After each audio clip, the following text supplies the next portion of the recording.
नमस्कार साथियों, मैं विकेश कुमार एक बार फिर से आप सभी को स्वागत करता हूं। साथियों 67th बीपीएससी एंड सीडीपीओ को देखते हुए फुल्ली मॉक टेस्ट लाए हैं। तो साथियों ये एसडी पब्लिकेशन के प्रैक्टिस शीट संख्या 21 हैं। आगाज करते आज के मुख्य प्रश्नों को देखते हैं। अलाउद्दीन खिलजी के प्रसिद्ध सेनापतियों में से किसकी मंगोलों के विरुद्ध लड़ते हुए मृत्यु हो गई थी? तो साथियों वो सेनापति था जफर खान। अगला सवाल है, बेरोजगारों के सहायतार्थ के लिए दिल्ली के निम्नलिखित सुल्तानों में से किसने रोजगार कार्यालय की स्थापना की? तो साथियों ये थे फिरोज शाह तुगलक, जो बेरोजगारों के लिए रोजगार कार्यालय की स्थापना किया था। तो दिए गए ऑप्शन में नहीं है तो होगा इनमें से कोई नहीं। अगला सवाल देखें, सूची 1 के साथ सूची 2 मैचिंग कराना है। साथियों ये किताब दिया गया है और इनके लेखक को देखना है। तो देखते हैं। जियाउद्दीन बर्नी, तो साथियों इन्होंने तारीख़ फिरोजशाही की रचना की। उसके बाद हसन निजामी, तो इन्होंने ताबकात ए अकबरी लिखा था। फिर है मिन्हास उस सिराज, तो तबकात ए नासरी लिखा था इन्होंने। उसके बाद है याहया बिन अहमद, जिन्होंने तारीख़ ए मुबारक शाही की रचना किया था। अगला सवाल देखें,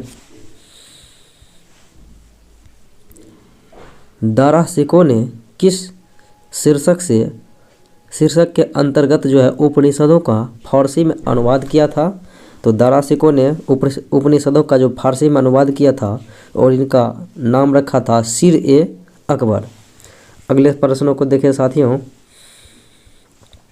मध्यकालीन भारत के मुग़ल शासक वस्तुतः थे। तो साथियों मुग़ल शासक जो थे वो मूल रूप से चुगताई तुर्क थे।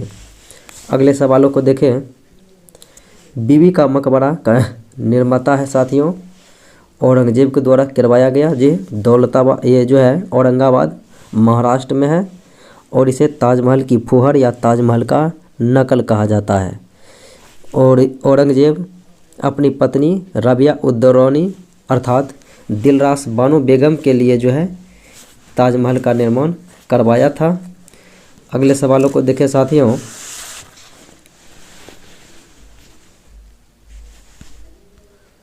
कौन सा मकबरा द्वितीय ताजमहल कहलाता है? तो साथियों अभी मैंने बोला रबिया उद-दौरानी उर्फ दिलरास बानो बेगम की मकबरा जो औरंगजेब ने निर्माण करवाया था, यही द्वितीय ताजमहल के नाम से जाना जाता है। अगला सवाल देखें, वंदे मातरम गीत जिसने आज़ादी की लड़ाई में भारत के देशभक्त सपूतों को बड़ी प्रेरणा प्रदान की थी? तो साथियों ये अंकित है आनंदमठ बंकिम चंद्र चटर्जी के उपन्यास में। अगला सवाल देखें, 1 नवंबर 1858 ईस्वी को महारानी विक्टोरिया का घोषणा पत्र साथियों इलाहाबाद में पढ़कर सुनाया था। उस समय के भारतीय वायसराय जो थे वो लॉर्ड कैनिंग थे, इन्हीं के द्वारा सुनाया गया था। अगला सवाल देखें, निम्नलिखित में से कौन एक भारत का प्रथम वायसराय था? तो साथियों भारत का प्रथम वायसराय लॉर्ड कैनिंग हुआ था, जो कि भारत शासन अधिनियम 1858 के द्वारा ये पद जोड़ा गया था। अगला सवाल देखें, निम्नलिखित में से किस गवर्नर जनरल ने भारत में दास प्रथा को समाप्त किया? साथियों 1843 ईस्वी में दास प्रथा को समाप्त करने वाले व्यक्ति थे, गवर्नर थे लॉर्ड एलनबरो, और धारा 87 के तहत दास प्रथा को समाप्त किया था। अगला सवाल देखें, डेविड हेयर और एलेक्जेंडर डफ के साथ मिलकर निम्नलिखित में से किसने कलकत्ता में हिंदू कॉलेज की स्थापना की? तो साथियों ये व्यक्ति थे, समाज सुधारक थे, राजा राम मोहन राय। अगला सवाल देखें, बनारस हिंदू विश्वविद्यालय का शिलान्यास किसने किया? साथियों बनारस हिंदू विश्वविद्यालय की स्थापना 1916 ईस्वी में किया था मदन मोहन मालवीय ने। और इस विश्वविद्यालय के साथियों शिलान्यास किया था लॉर्ड हार्डिंग, जो कि तत्कालिक उस समय के वायसराय थे। अगला सवाल देखें, भारतीय राष्ट्रीय कांग्रेस की स्थापना साथियों करने वाले जो व्यक्ति थे वो थे एयो ह्यूम, जिसे शिमला के साधु भी कहा जाता है। अगला सवाल है, कांग्रेस भारतीय राष्ट्रीय कांग्रेस का प्रथम अधिवेशन कहाँ हुआ? तो साथियों प्रथम अधिवेशन हुआ था मुंबई में, यानी कि बम्बई में हुआ था। निर्धारित किया गया था पुणे में, लेकिन प्लेग फैल जाने के कारण पुणे को जो है कैंसिल करके बम्बई में हुआ था, संस्कृत तेजपाल विद्यालय में। और WC बनर्जी इसके प्रथम अध्यक्ष रहे थे। तो ऑप्शन नहीं है तो होगा इनमें से कोई नहीं। अगला सवाल देखें, निम्न में से वह कौन व्यक्ति था जिसने विदेश में गणतंत्रात्मक सरकार की स्थापना किया था? तो साथियों ये व्यक्ति थे राजा महेंद्र प्रताप। अगला सवाल है, प्रथम महायुद्ध के दौरान कहाँ पर भारत की एक अंतरिम सरकार बनी जिसके प्रेसिडेंट राजा महेंद्र प्रताप थे? तो ये साथियों अफगानिस्तान में बनी थी। अगला सवाल देखें, भारतवर्ष का प्रथम किसान आंदोलन। तो साथियों भारतवर्ष का जो है प्रथम किसान आंदोलन की बात करें तो ये साथियों 1913 ये जो था बिजौलिया आंदोलन था, जो कि 1913 ईस्वी में शुरू किया गया था सीताराम दास के द्वारा। फिर 1915 ईस्वी में किया गया था, 1915 ईस्वी में तो ये किया था विजय सिंह के द्वारा। अगला सवाल देखें, निम्न में से कौन फरवरी 1918 में स्थापित यूपी किसान सभा के स्थापना से संबंधित नहीं था? तो साथियों यूपी किसान सभा की स्थापना से संबंधित न रहने वाले व्यक्तियों की बात करें तो ये जो व्यक्ति थे आपका महात्मा गांधी जो है इसमें योगदान नहीं दिए थे, जबकि इंद्रनारायण द्विवेदी, गौरी शंकर मिश्र और मदन मोहन मालवीय इसमें योगदान दिए थे। अगला सवाल देखें, नाई धोबी बंद सामाजिक बायकॉट का एक स्वरूप था जो 1919 में हुआ था। तो ये साथियों किसानों द्वारा जो है प्रतापगढ़ जिले में चलाया गया था। अगला सवाल देखें,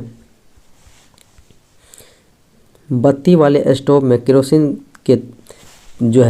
के बत्ती में ऊपर चढ़ने का साथियों कारण क्या है? तो तेल के ऊपर चढ़ने का कारण है या तो केशिकत्व के कारण चढ़ेगा या फिर पृष्ठ तनाव के कारण चढ़ता है।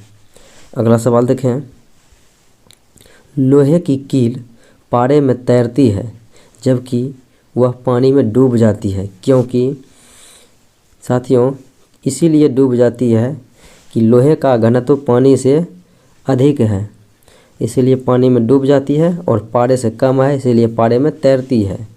अगला सवाल देखें, सबसे कम वेवलेंथ यानी तरंग धैर्य वाला जो साथियों प्रकाश होता है बैगनी होता है और सर्वाधिक तरंग धैर्य वाला लाल होता है। अगला सवाल देखें, तेज हवा वाली रात्रि में ओस नहीं बनती है क्योंकि वाष्पीकरण की दर तेज होती है। अगला सवाल है, थर्मस बोतल में पेय पदार्थ को कुछ समय तक उसी ताप पर रखने के लिए उसकी दीवारों पर किसकी परत लगाई जाती है? तो रजत की परत लगाई जाती है। अगला सवाल देखें, निम्नलिखित में से किस एक उपकरण की तरंगों का प्रयोग रात्रि दृष्टि उपकरण में किया जाता है? तो साथियों अवरक्त तरंगों का प्रयोग जो है रात्रि दृष्टि में किया जाता है। इंफ्रारेड तो दिए गए ऑप्शन में नहीं है तो होगा इनमें से कोई नहीं। अगला सवाल है, पराश्रव वे ध्वनियाँ हैं जिनकी आवृत्ति होती है 20,000 हर्ट्ज से अधिक। 20,000 हर्ट्ज से अधिक होगा तो पराश्रव होगा। तो साथियों अगले सवालों को देखें, फ्यूज की घर की सुरक्षित विद्युत सप्लाई के लिए उपयोग में लाने वाली फ्यूज तार जिस धातु की बनी होती है तो साथियों उसका गुण क्या है? तो उसका गुण यही है कि गलनांक कम होना चाहिए और प्रतिरोध अधिक होना चाहिए। तो दोनों रहना चाहिए, तो ऑप्शन नंबर ही होगा कि 1 से अधिक। अगला सवाल देखें, मिश्र धातु में किस पदार्थ के संयोग से स्टेनलेस स्टील अचुंबकीय हो जाता है? तो साथियों मोलिब्डेनम का प्रयोग करने से ऐसा होता है। अशुद्ध जल से बड़ी मात्रा में पेयजल तैयार किया जाता है। तो साथियों ये तैयार किया जाता है निर्वलनीकरण के द्वारा। अगला सवाल है, कॉपर सल्फेट का जलीय घोल अम्लीय होता है क्योंकि, साथियों अम्लीय होता है क्योंकि इसमें जो है जल का जो है क्या होता है, इसमें विद्युत अपघटन होता है। अगला सवाल देखें, निम्नलिखित अम्लों में से किसको बेकिंग पाउडर के निर्माण में उपयोग करते हैं? तो साथियों टार्टरिक अम्ल का प्रयोग बेकिंग पाउडर के निर्माण में करते हैं। अगला सवाल है,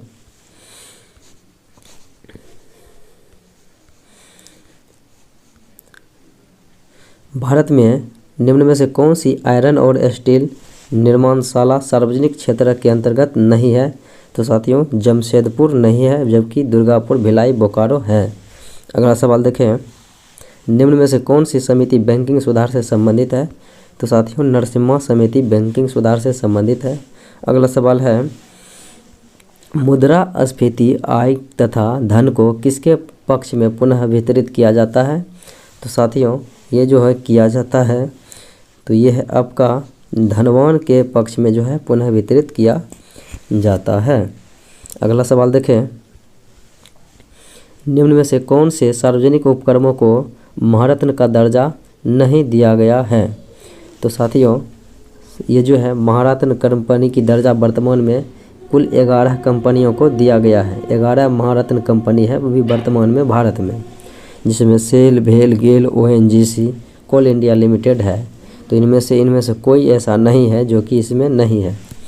अगला सवाल देखें, JBC का जो है साथियों बाजार नियम दिया गया था, तो JBC ने दिया था बाजार नियम। तो कहता है इनमें से कौन सा अर्थशास्त्री है जो उनके दिए गए नियमों का स्वीकार नहीं करता है? तो यह है साथियों माल्थस। अगला सवाल है, दो देशों के बीच वस्तु विनिमय जो है एक्सचेंज ऑफ कमोडिटीज को कहा जाता है? तो साथियों ये कहा जाता है द्विपक्षीय व्यापार को। अगला सवाल देखें, किसी बाजार स्थिति में फर्मों की अधिक्षमता होती है? साथियों कहता है किस बाजार में जो है फर्मों की अधिक्षमता होती है? तो वो होती है एकाधिकारी प्रतिस्पर्धा में। अगला सवाल है, द्विपक्षीय एकाधिकार किस बाजार स्थिति को दर्शाता है? तो साथियों द्विपक्षीय एकाधिकार जो है ये दर्शाता है एक जहाँ पर विक्रेता हो और एक क्रेता हो। अगला सवाल है, 2011 की जनगणना के आंकड़ों के अनुसार जो है महिलाओं की जनसंख्या कितनी है? और उसके बाद जो है बिहार के जनगणना 2011 के आंकड़ों के अनुसार कहता है 0 से 6 आयु वर्ग वाले कुल जनसंख्या। तो साथियों 47.86 जो है ये महिलाओं की जनसंख्या है वर्तमान, ये 2011 के अनुसार बिहार में।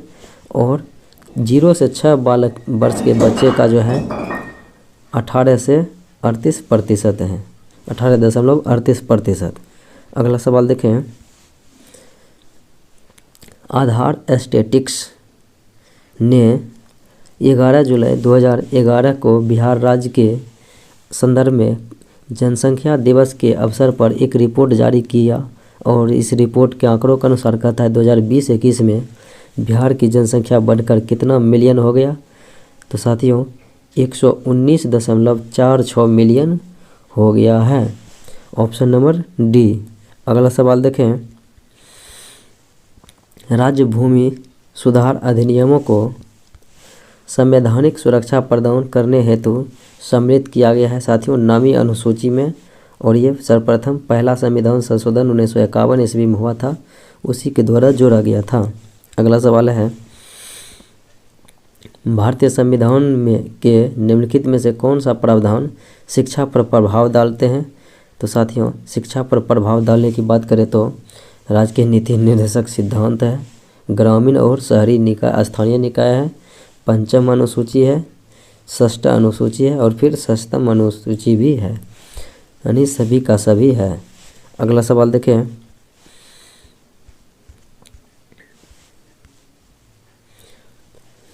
पंचायतों को संवैधानिक दर्जा प्रदान किया गया है। तो साथियों पंचायत को जो है संवैधानिक दर्जा प्रदान किया गया है अनुच्छेद 243 के अंतर्गत। अगला सवाल है, राष्ट्रपति के सिफारिश के बगैर कोई विधेयक जो कर लगाता है विधायिका में नहीं जा सकता है, तो यह प्रावधान भारत के संविधान के संदर्भ में कहता है किस अनुच्छेद में इसका वर्णन आता है, तो यह अनुच्छेद 117।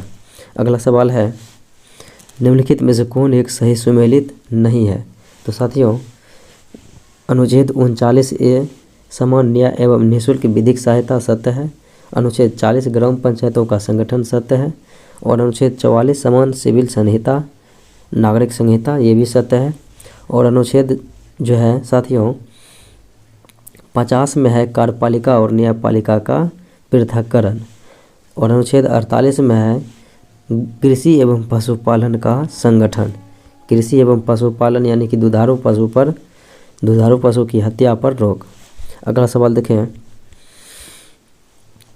कौन सा सुमेलित नहीं है साथियों, अनुच्छेद को देखना है तो देखते हैं। अनुच्छेद 23 में जो है मानव दुर्व्यापार एवं बलात्कार का प्रतिषेध, ये तो सत्य है। अनुच्छेद 24 में कारखानों आदि में जो है बालकों के नियोजन का प्रतिषेध, ये भी सत्य है, अनुच्छेद 24 में है। और अनुच्छेद 26 में धारियों के कार्य की प्रबंध की स्वतंत्रता, ये भी सत्य बात ही है। उसके बाद साथियों अनुच्छेद 29 में कहता है इसमें किसी भी समुदाय के लोगों को जो भारत के किसी भी राज्य में रहते हैं अपनी भाषा लिपि संस्कृति को बचाए रखने का अधिकार है। तो ये साथियों केवल व केवल अल्पसंख्यक के लिए दिया गया है, ये अनुच्छेद अल्पसंख्यक के लिए जो है ये अनुच्छेद केवल दिया गया है,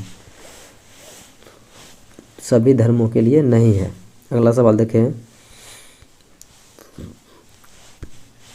भारतीय संविधान के अंतर्गत निम्नलिखित में से किसे मूल अधिकारों का संरक्षक माना जाता है, तो न्यायपालिका को माना जाता है, सर्वोच्च न्यायालय एवं उच्च न्यायालय को। अगला सवाल देखें निम्नलिखित में से किस एक अधिकार को डॉक्टर भीमराव अंबेडकर ने संविधान की हृदय एवं आत्मा कहा, तो वह था साथियों संवैधानिक उपचारों का अधिकार, जो कि अनुच्छेद 32 के अंतर्गत आता है। अगला सवाल देखें व्यक्तिगत स्वतंत्रता के अधिकार के लिए निम्न में से कौन सी रिट याचिका दायर की जाती है, तो यह है साथियों हैबियस कॉर्पस यानी कि बंदी प्रत्यक्षीकरण। अगला सवाल देखें अगला सवाल है साथियों एक तरफ जो है वक्तव्य है, दोनों तरफ जो है मैचिंग कराना है। मौलिक कर्तव्य साथियों ये 42वां संविधान संशोधन द्वारा जोड़ा गया, और संसद में मौलिक अधिकारों में संशोधन कर सकती है, तो ये दिया था साथियों केशवानंद भारती बनाम केरल राज्य। उसके बाद है मूल ढांचों के सिद्धांत में मिनर्वा मिल्स केस आया था, और उसके बाद साथियों इंसानों के अनैतिक व्यापार का निषेध है, ये तो भारत के संविधान के अनुच्छेद 23 में है। अगला सवाल देखें निम्नलिखित में से कौन सा मूल अधिकार विदेशी नागरिकों को प्राप्त नहीं है, तो साथियों विदेशी नागरिकों को प्राप्त नहीं है वो अनुच्छेद है 15, 16, 19 और 29। ये केवल व केवल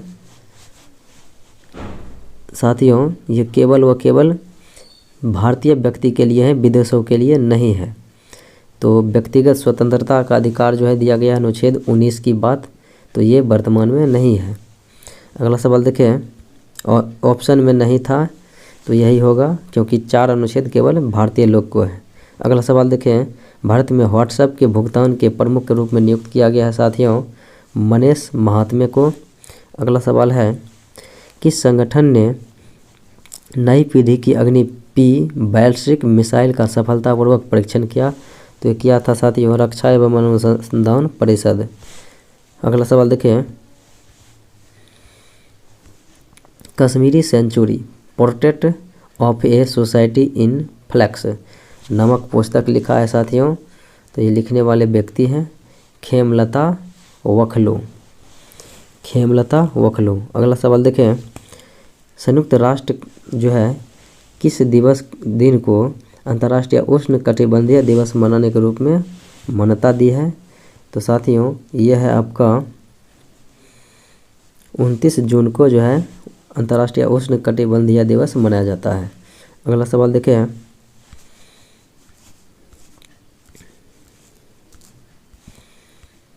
निम्नलिखित में से किसे केंद्रीय जांच ब्यूरो CBI सीबीआई के विशेष निदेशक के रूप में नियुक्त किया गया है।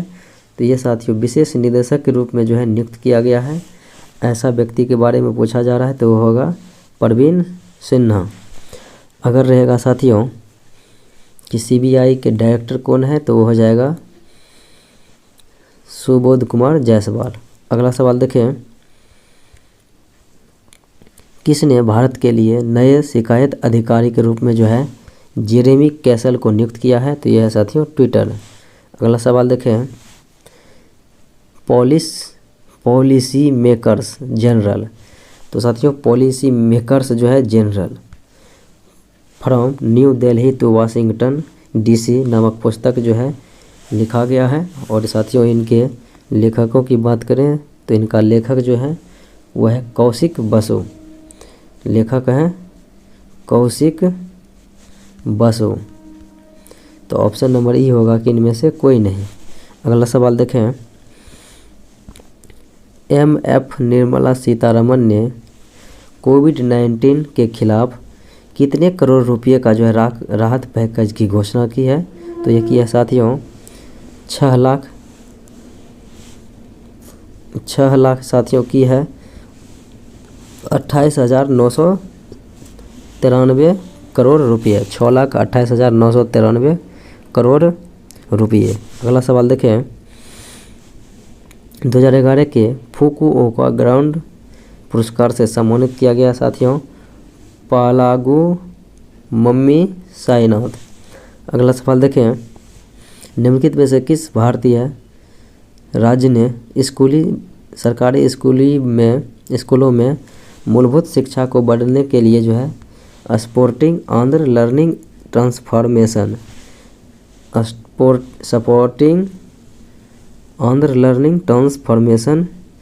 जो है कार्यक्रम की शुरुआत की गई। तो यह साथियों सॉल्ट इनका शुरुआत आंध्र प्रदेश के द्वारा किया गया। अगला सवाल देखें, भारत सरकार 29 जून को किसके जन्म दिवस के याद में जो है जयंती पर सांख्यिकी दिवस मनाते हैं? तो यह है पीसी महालनोबिस के जन्मदिन पर। अगला सवाल है, अविश्वास मत के बाद प्रधानमंत्री स्टीफन लोफवेन ने इस्तीफा दे दिया। तो साथियों स्टीफन जो है लोफवेन किस देश के थे? तो ये थे स्वीडन के। अगला सवाल है, तुर्की और किस देश ने बाकू में संयुक्त सैन्य अभ्यास जो है मुस्तफ़ा कमाल अतातुर्क 2021 शुरू किया? तो साथियों तुर्की और अजरबैजान के द्वारा शुरू किया गया है मुस्तफ़ा कमाल अतातुर्क 2021। अगला सवाल देखें, राष्ट्रीय जनसांख्यिकी दिवस 2021 का विषय साथियों तो ये था and hunger achieve food security and improved nutrition and promote sustainable agriculture. अगला सवाल देखें, कहता है किस देश ने संयुक्त राज्य अमेरिका के साथ यूक्रेन ने संयुक्त राज्य अमेरिका ने काला सागर में जो है संयुक्त नौसैनिक सैन्य अभ्यास सी ब्रिज डिलक्स शुरू किया है। अगला सवाल है, प्रधानमंत्री नरेंद्र मोदी ने हाल ही में भारत के किस शहर में जापानी शैली के गार्डन का शुभारंभ किया? तो ये अहमदाबाद में किया। अगला सवाल है, राही सरनोबत ने हाल ही में किस स्पर्धा में भारत के लिए स्वर्ण पदक जीता? तो साथियों ये 25 मीटर का जो है राइफल शूटर है। तो ये जो है शूटिंग से संबंधित है।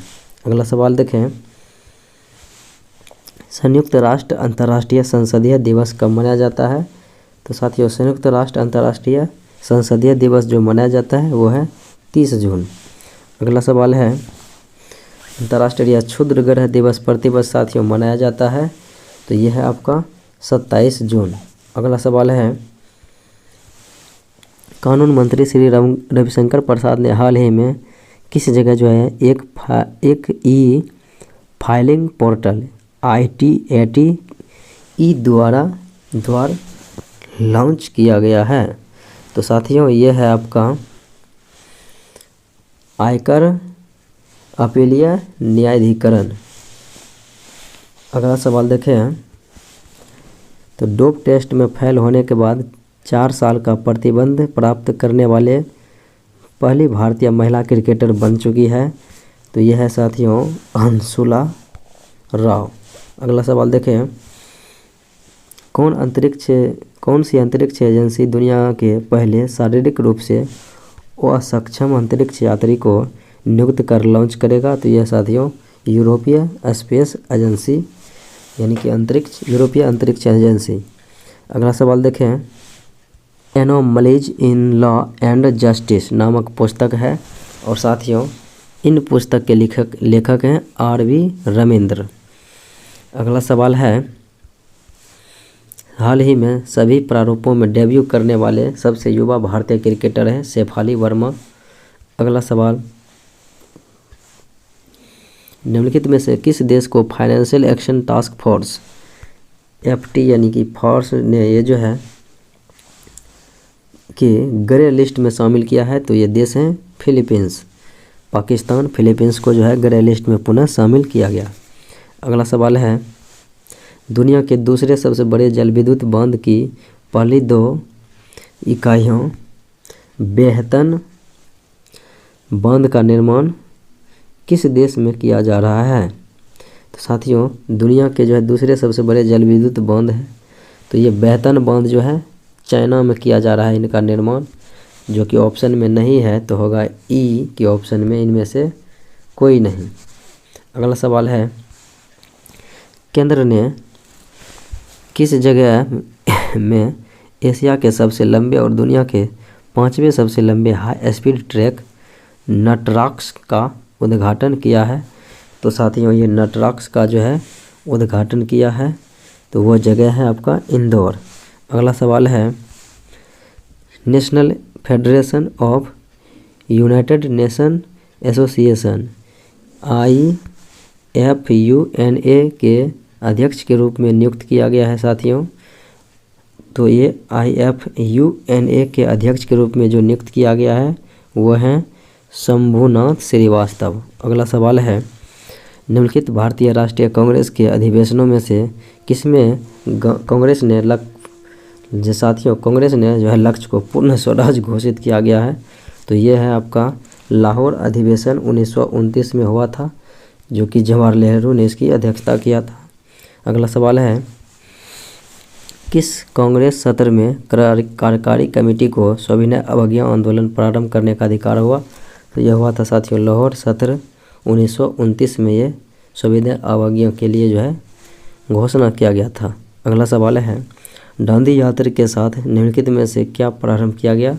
तो प्रारंभ किया गया था सविनय अवज्ञा आंदोलन।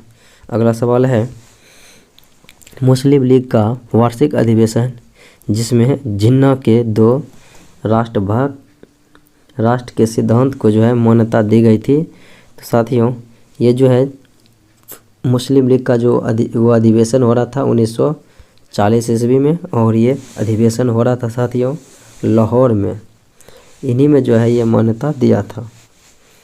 अगला सवाल है, वह कौन सी तिथि है जब मुस्लिम लीग ने पाकिस्तान दिवस मनाया था?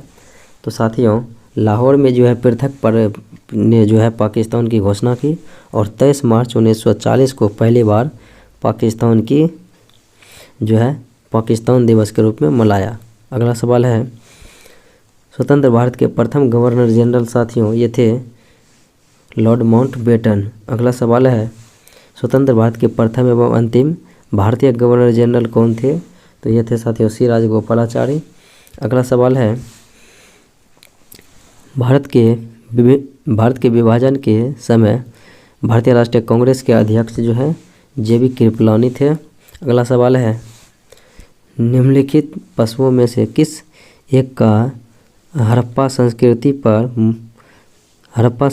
पर प्राप्त मोहरों और टेराकोटा कलाकृतियों में से निरूपण नहीं करता है? तो वो साथियों पशु है आपका गौ जो कि नहीं करता है।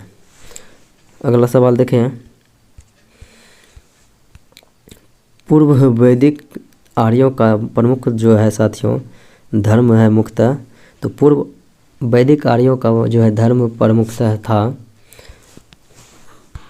प्रकृति की पूजा और यज्ञ करना। अगला सवाल है शून्यता के सिद्धांत का सर्वप्रथम प्रतिपादन करने वाले बौद्ध दार्शनिक था नागार्जुन। अगला सवाल है विश्व का पहला गणतंत्र वैशाली में स्थापित किया गया था। तो ये साथियों लिच्छवियों के द्वारा स्थापित किया गया था। अगला सवाल है निम्नलिखित में से किस लेख में अशोक का नाम अशोक उल्लिखित है। तो मस्की एवं गुर्जरा अभिलेख में अशोक का नाम अशोक मिलता है। अगला सवाल है प्राचीन काल के भारत पर आक्रमणों के संबंध में कथा निम्नलिखित से कौन सा कार्यक्रम जो है सही है। तो साथियों सर्वप्रथम हुआ था हिंद यूनानियों ने आया था, हिंद यूनानी, उसके बाद शक, उसके बाद साथियों पहलव आया था, पहलव, उसके बाद कुषाण आया था। अगला सवाल है न्याय दर्शन को प्रचारित किया था साथियों महर्षि गौतम ने जो है प्रचारित किया था। अगला सवाल देखें सूची 1 सूची 2 के साथ मिलान करना है।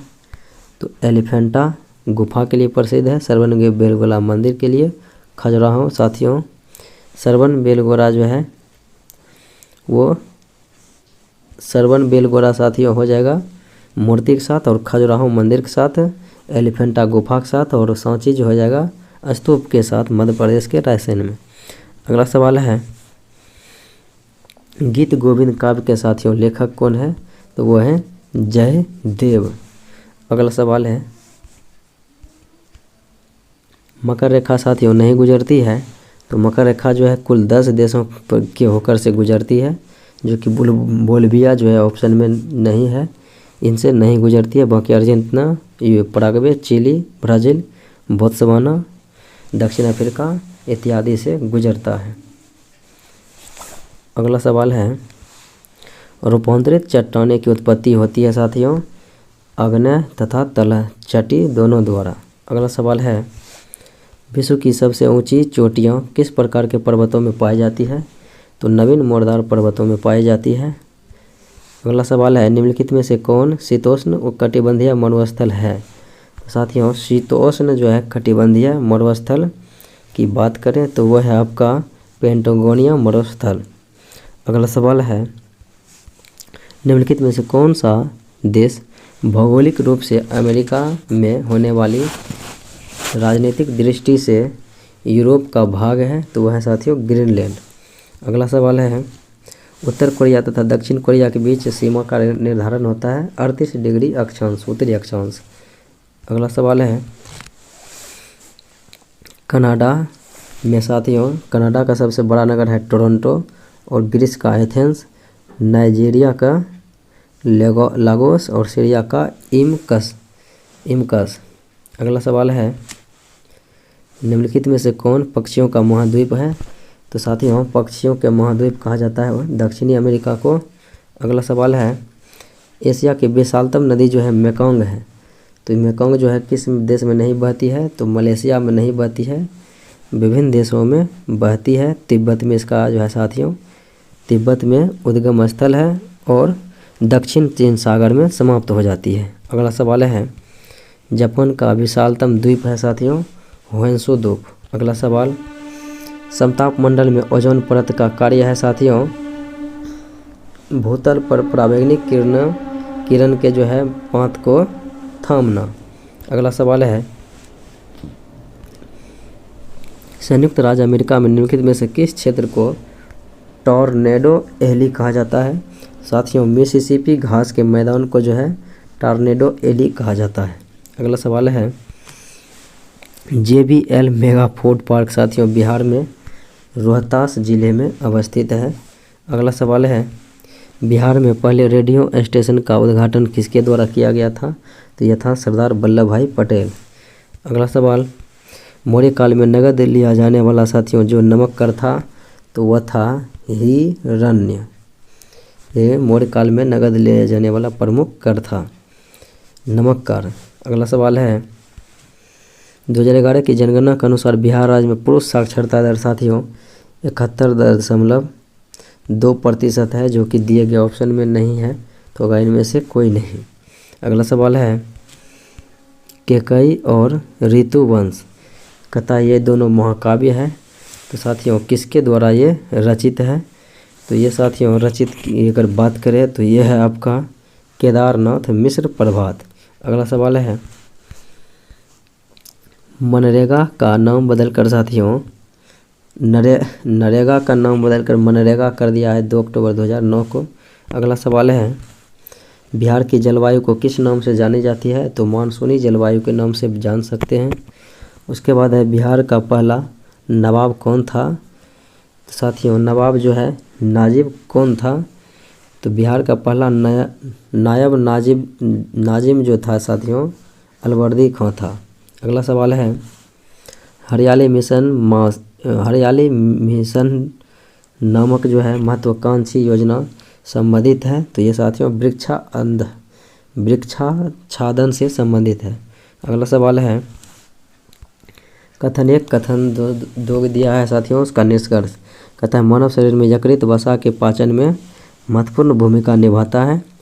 और कारण कहता है कि यह यकृत जो है दो महत्वपूर्ण वसा उत्तक एवं एंजाइम उत्तक जो है निर्माण करता है। तो ये आपका साथियों बात सत्य है। एक तो आपका सत्य है और दूसरा जो है असत्य है, यानी एक सत्य है और दूसरा असत्य है। अगला सवाल देखें, निम्नलिखित में से कौन सा एंजाइम ग्लूकोज को इथेनॉल बदलने में परिवर्तित करने में साथियों प्रेरित करता है? तो ग्लूकोज को इथेनॉल में बदलने वाले जो एंजाइम हैं वो है मज्जामेज। अगला सवाल है, लिपिड का पाचन निम्नलिखित में से कुछ की उपस्थिति में होता है। तो साथियों ये जो है लिपिड की पाचन ये पीताम्ल एवं लाइपेज इन दोनों के द्वारा होता है। अगला सवाल है, हमारे आहार में सभी प्रोटीन का पाचन केवल क्षुद्रांत में होता है। उसके बाद निष्कर्ष कहता है कि अग्नाशय से प्रोटीन का पाचन करने वाली एंजाइम को क्षुद्रांत में छोड़ा जाता है। तो साथियों तो अगर इधर से भी देखा जाए तो होगा कि ये जो है ये और आर दोनों सही है, लेकिन आर ए का व्याख्या नहीं करता है सही से। अगला सवाल है, मानव शरीर सेलुलोज के पाचन में असक्षम है। तो ये बात साथियों सत्य है। यकृत एवं मांसपेशियों में ऊर्जा जमा रहता है। तो ये रहता है साथियों ग्लाइकोजेन के रूप में। अगला सवाल है, मानव शरीर में सबसे बड़ी ग्रंथि होती है। तो साथियों मानव शरीर की सबसे बड़ी ग्रंथि होती है यकृत। उसके बाद होती है पैनक्रियाज यानी अग्नाशय। साथियों बड़ी ग्रंथि यकृत जो है दिए गए ऑप्शन में नहीं है, तो होगा इनमें से कोई नहीं। अगला सवाल है, पित्ताशय में उपस्थित पत्थर निम्नलिखित में से किसका पाचन प्रभावित करता है? तो साथियों पित्ताशय में जो पत्थर उपस्थित रहता है तो प्रभावित करता है पाचन को। तो इस प्रकार से आपका आंसर जो होगा वो होगा वसा का। अगला सवाल है, निम्नलिखित में से कौन सा एंजाइम प्रोटीन को एमिनो अम्ल में विघटित करता है? तो ये एंजाइम है साथियों पेप्सिन। अगला सवाल देखें, निम्नलिखित में से कौन सा युग्म सही सुमेलित नहीं है? तो साथियों सही सुमेलित नहीं है तो वह है विटामिन डी पॉल मूलर, क्योंकि पॉल मूलर जो है साथियों डीडीटी टीके से संबंधित था। डीडीटी के जो है साथियों कीटनाशक से खोज करता थे पॉल मूलर। तो विटामिन डी के हॉपकिंस थे। उसके बाद साथियों विटामिन ए और विटामिन बी के खोजकर्ता मैकलन है। और विटामिन सी में सहयोग दिए थे सर्वप्रथम जेम्स लिंड ने, और इन्होंने ही साथियों स्कर्वी रोग का पता लगाया था। तो इस प्रकार से आंसर होगा डी। अगला सवाल देखें, कहता है पुस्तक है द जिग जैग। तो जिग जैग वे पुस्तक जो है इनके लेखक कौन है? तो ये है साथियों अनीता देसाई। अगला सवाल देखें, worshipping false gods. Worshipping false god एक पुस्तक है साथियों और इनके लेखक हैं अरुण शौरी। अगला सवाल है, एक अज्ञात परिवार की आत्मकथा किसने लिखी? तो एक अज्ञात परिवार की आत्मकथा नीरद सिंह चौधरी के द्वारा लिखा गया। उसके बाद है, द फ्यूचर ऑफ इंडिया पुस्तक है और इनके लेखक हैं बिमल जलान, पूर्व आरबीआई के गवर्नर। अगला सवाल देखें, बिहार राष्ट्र भाषा परिषद की स्थापना हुई थी साथियों, तो ये हुई थी 1950 ईस्वी को। अगला सवाल है, बुद्ध के गृह त्याग महाभिनिष्क्रमण की घटना किस दिन हुई, तो ये हुई थी साथियों आषाढ़ के पूर्णिमा के दिन। आषाढ़ के पूर्णिमा के दिन हुआ था, तो दिए गए ऑप्शन में नहीं है, तो साथियों ये होगा आंसर ई, इनमें से कोई नहीं। अगला सवाल है, राज्य में बुद्ध जयंती पर्व जो है आयोजित किया जाता है कब, तो साथियों बुद्ध जयंती पर्व बैसाखी पूर्णिमा के दिन आयोजित किया जाता है, क्योंकि गौतम बुद्ध का जन्म और ज्ञान की प्राप्ति और महापरिनिर्वाण, तो साथियों ये सब हुआ था बैसाखी पूर्णिमा के दिन ही। अगला सवाल देखें, संध्या प्रहरी की स्थापना कब हुई थी, तो ये हुई थी 1992 में। अगला सवाल है, Bihar state hydro electric power corporation के द्वारा फ्रांस के सहयोग से किस स्थान पर पनबिजली परियोजना का निर्माण किया जा रहा है, तो ये किया जा रहा है साथियों श्रीखंडा में। अगले सवाल को देखें, हमारा स्वास्थ्य हमारी आवाज़, ये टैगलाइन है साथियों, पहल है, तो कहता है किसकी पहल है, हमारा स्वास्थ्य हमारी आवाज़, तो ये है साथियों भारतीय परिवार नियोजन संघ का जो है टैगलाइन है और ये पहल है। अगला सवाल देखें साथियों, तो अगला है कि 15वें वित्त आयोग द्वारा क्षैतिज अंतरण हेतु जो फार्मूला तैयार किया है उनके बारे में कहता है निम्नलिखित में से कौन सा कथन सत्य है, तो सत्य कथन यही है साथियों कि जनगणना 2011 के आंकड़ों के आधार पर बनाया गया, ये बात सत्य है। उसके बाद साथियों जनसांख्यिकी निष्पादन को 12.5% भारांकन प्रदान करते हुए शामिल किया गया, ये भी सत्य है। उसके बाद सर्वाधिक भारांकन जो है आपका अंतर को प्रदान किया गया है, ये भी सत्य है, यानी 1 और 3 और 4, 1 3 4 साथियों सत्य कथन है, तो आंसर होगा सी 1 3 4। तो साथियों ये था आज के फुल्ली मॉक टेस्ट, उम्मीद है कि अच्छा लगा होगा। अच्छा लगे तो साथियों लाइक शेयर सब्सक्राइब जरूर करें। आज इतना ही, पुनः अगले वीडियो में मिलते हैं, तब तक के लिए धन्यवाद।